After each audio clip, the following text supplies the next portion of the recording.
Yaşadıklarımızın bizi mütemadi olarak dəyişdiyinə inanıram mən. Böyütməsidir. Pulun insanı dəyişməsi necə bəs bu normaldır yoxsa? Bu alim, ay Allah, o insanlardan o. Hə, biz də dəyişər deyə.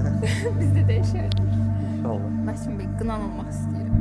Desinlər ki, yəni qınasınlar məni. Pulum çox olsun desinlər ki, belə oldu. Bu insan değişti.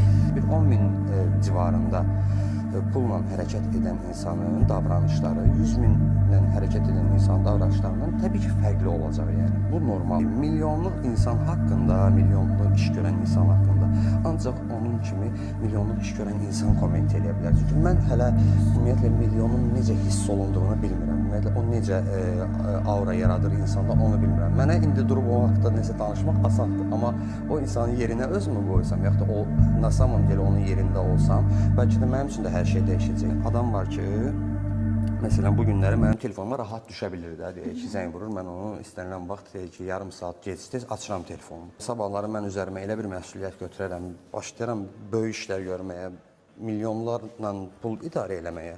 O zaman ola bilsin ki, heç mənim heç vaxtım olmaz da, yəni gün ərzində adama cavab verə bilmərəm.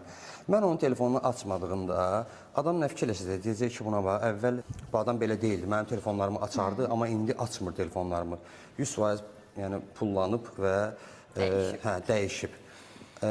O insan artıq təbii ki, özünü mənim yerimə qoyub təsəvvür eləyə bilmir. Amma mənim də yəni o dönəmdə artıq başqa məsuliyyətlərim var. Həqiqətən ola bilər ki, mən ona cavab verə bilməyim. Bu mənim dəyişdiyim anlamına gəlməz. Bu mənə məcburiyyətdən olan şeylərdir bunlar. Eynən, yəni biz necə, xarakter insanlığın yenə öz yerində qalırsa da, sən yenə də öz məsəl üçün aşağı büdcəli olanda elədiyin yaxşılıqları yenə də eyni şəkildə eləyirsənsə də, bu sənin dəyişdiyin anlamına gəlmir. Yəni sən yenə eynisən.